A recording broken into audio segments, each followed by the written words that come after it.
Welcome to Honeybee, real stories of love, lies, and betrayal, where every truth stings.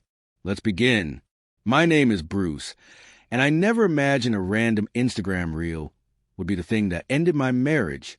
Yet there I was, standing in my bedroom, looking at my wife, when I asked her one simple question. The towel clutched in her hands suddenly looked like the only thing keeping her together as her face drained of all color. That's when I realized a little social media experiment I had decided to try wasn't going to end the way I expected. Beatrice and I had been married for many years by then. We were far from newlyweds. The butterflies had long since settled into a steady comfort, the kind that comes after countless mornings over coffee and evenings spent having dinner together. We still reached for each other's hands at the movies, still felt that spark of happiness when the other came home from work. It wasn't the fiery passion of a romance novel, but it was genuine, steady, and warm. Our routines were predictable but familiar. I left for work around 8 a.m., while Beatrice went to her job at the local library as a research librarian. Evenings were for dinner, reading, TV, or small household projects. Weekends were a mix of chores, social gatherings, and downtime. It wasn't thrilling or adventurous, but it worked. It felt safe.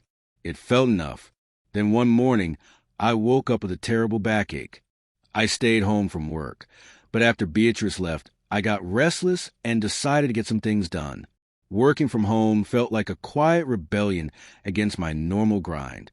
Instead of visiting construction sites or meeting clients, I was holed up in our spare room, juggling spreadsheets and project timelines. By the afternoon, my brain was fried from budget numbers that refused to add up. I picked up my phone, opened Instagram, and started scrolling. Just a few minutes of mindless distraction. That's when I stumbled across a reel that had clearly hit a nerve with thousands of people.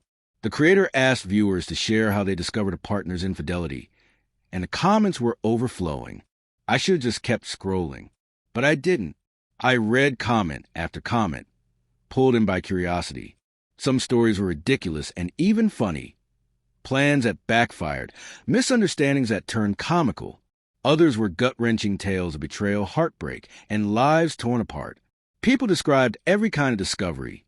Suspicious texts, lies about whereabouts, hiring private investigators, or stumbling across damning evidence by accident. Some even shared that a blunt, unexpected question had forced confessions they never anticipated. One response, in particular, stuck with me. Someone explained they had caught their partner by asking a direct question out of nowhere, phrased as though they already knew the truth.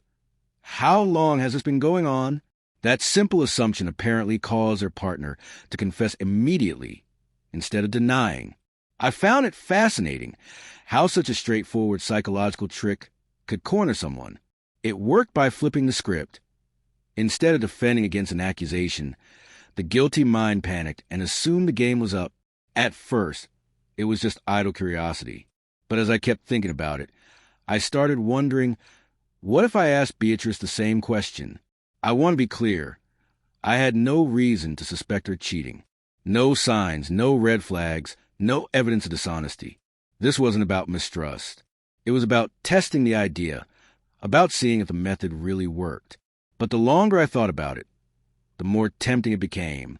By the time Beatrice's workday was ending, I had already decided I was going to try it.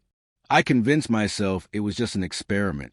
I expected her to look confused, maybe even a little offended, and then I'd explain where I'd read it, and we'd laugh about how silly it was. That evening, she came home smiling, relaxed.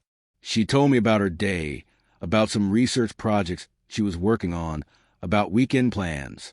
Everything felt completely normal.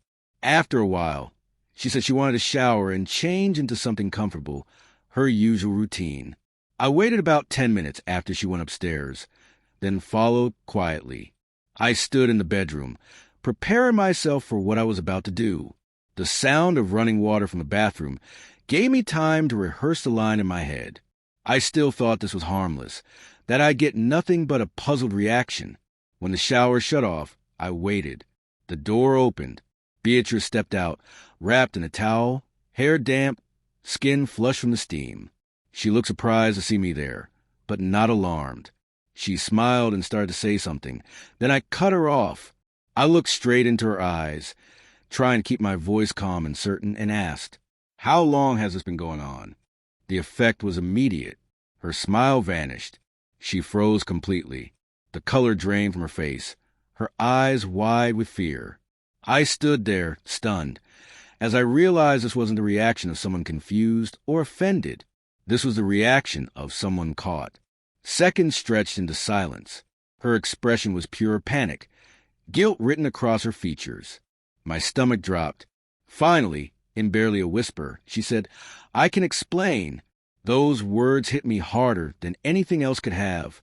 They were confirmation, proof that the trick had worked, and that the truth was far darker than I'd ever imagined. Her explanation spilled out in a rush. She admitted she had been having an affair, and not just with anyone, but with Gregory, a man I knew, a man I considered a friend, someone married, whose wife we saw often, who sat at our dinner table, who laughed with us like family. The betrayal was layered and suffocating. Not only had my wife broken our vows, but she had done it with someone close to us, someone I trusted. My mind reeled as I remembered every interaction, every gathering. Had it all been a lie? Beatrice insisted it had only happened once. She claimed she regretted it immediately, that it hadn't meant anything, that she still loved me and wanted our marriage. But I couldn't believe her. If she could betray me with someone we both knew and then hide it flawlessly, how could I trust a single word she said now? The days that followed were hell. Conversations were sharp and short, meals tasteless, silence suffocating. I'd lie awake at night, staring at the ceiling, wondering if she was dreaming of him, wondering if every touch, every kiss had been an act while her heart belonged elsewhere. Work became the only place I could breathe.